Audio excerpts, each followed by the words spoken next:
2015 में मैं मथुरा में 1 महीना रुका था। मेरी फ़िल्म की शूटिंग चल रही थी रणबंका की। मैं मुश्किल से एक दफ़ा मंदिर में गया था। अभी मैं एक बार मथुरा गया अभी, तो मैं वृंदावन गया था। प्रेमानंद जी महाराज के दर्शन करने थे मुझे। तो मैं अपॉइंटमेंट लिया था। हमारे मित्र थे वहाँ के कमिश्नर, उन्होंने मुझे अपॉइंटमेंट दिलवा दिया। वहाँ यानी रूबरू वार्तालाप में मैं गया। मेरे दिल में थी कि मैं इनसे, महाराज जी से मैं कई सवाल करूँगा। वीडियो सुनता था मैं, लेकिन उनके सामने बैठा मैं, बैठने के बाद में मैं एक शब्द बोल पाया कि मैं धन्य हो गया आपके दर्शन करके। उन्होंने मुझे सम्मानित भी किया, लेकिन मैं नहीं बोल पाया। वहाँ पे मैंने उनके सूरत पे, उनके चेहरे पे तेज देखा। लगता नहीं कि 18 साल से उनकी दोनों किडनियां फेल है। और उनका जो आवाज में जोश, जो आवाज जो बोल रहे थे, मालूम नहीं, पानी पीते नहीं, खाना इतना खाते हैं, पानी भी इतना पीते हैं। अगर प्यास लगती है गीला कपड़ा रख के वो फेर लेते हैं मुंह पे। बहुत कम खाना खाते हैं, क्योंकि किडनियां फेल है तो पानी भी कम पीते हैं। इतना इतना बोलते हैं, इतना अच्छा बोलते हैं, और वाणी में इतना तेज, शक्ल पे इतना तेज,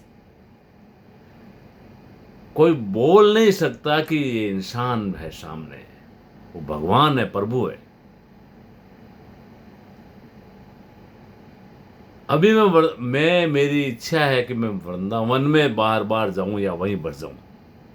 वहां पे कण कण में भगवान है। मैं एक ही चीज बोलना चाहता हूं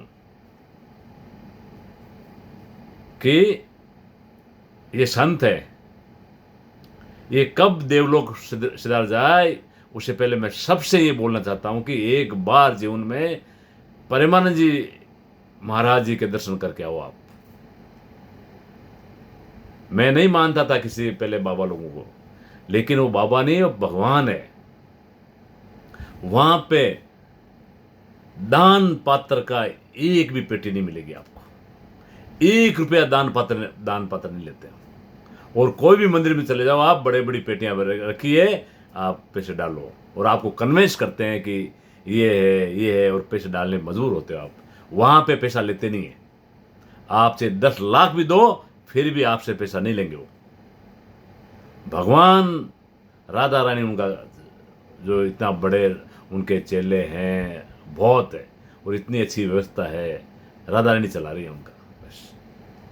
तो मैं तमाम लोगों से, मैं जो मेरे अनुभव है, उस अनुभव के आधार पे मैं आपसे बोलना चाहता हूं, कब ये देवलोक सिधार जाए, उससे पहले पहले आप उनके एक बार दर्शन कर लो। हर आदमी को मैं तो बोलता हूं प्रेमानंद जी महाराज के दर्शन करना चाहिए। अगर आपको अपॉइंटमेंट नहीं मिले, एक रास्ता और है। रात को 2 बजे भगवान निकलते हैं वहां से, और वहां पे ये प्रवचन देते हैं, वहां जाते हैं। करीबन 20-25 या आधा घंटा का रास्ता है।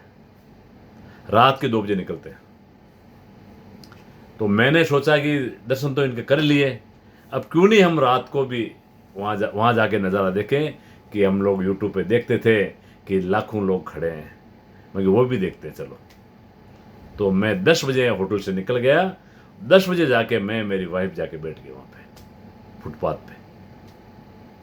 लाखों, 3 लाख लोग, वहां से लेके वहां तक कम से कम 2-3 लाख, 3-3 लाख लोग थे, जो बाहर से आते हैं, गाड़ियां खड़ी करते हैं कितने किलोमीटर तक, और वहां आके खड़े होते हैं और वापिस चले जाते हैं।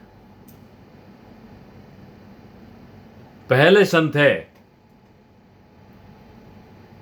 मैं तो कहता हूं रात के 2 बजे, और हर नाइट, एक रात नहीं, हर रात वहां पे संत लोग आके लाइन लगा के खड़े, सॉरी, पब्लिक लाइन, उन महाराज जी के दर्शन के लिए लाइन लगा के खड़ी होती है। और 3 लाख लोग हर रात 2.5-3 लाख 2 लाख 3 लाख लोग, बोलो ऐसा कोई है नेता, ऐसा कोई संत है जो हर रोज कोई लाइन, एक बार ठीक है, रोज लाइन लगाता कोई है? कोई नहीं है।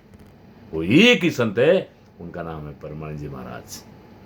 तो मैं हर आदमी से मैं कहना चाहता हूं, लाभ उठाओ, उनका दर्शन करो। आप एक बार जीवन के अंदर प्रत्यक्ष प्रमाण है, एक बार जाके उनके दर्शन करो। वो नहीं बोलते हैं, कोई इनको पूछते मैं बीमार हूँ, ये तकलीफ है, वो बोलते हैं बीमार तो डॉक्टर के पास जाओ भाई, मैं यहाँ पे झाड़ू शो नहीं करता हूँ। कई लोग करते हैं ना, फूफा करते हैं ना, वो मेरे पास नहीं है। अगर बिजनेस नहीं चल रहा है तो ध्यान रखो कि एक ही बोलते हैं, केवल पर भगवान का नाम लो, आपकी सारी तकलीफें दूर हो जाएगी।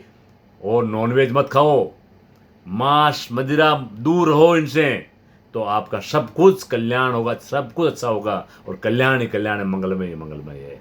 एक बार आप दर्शन करो प्रेमानंद जी महाराज के।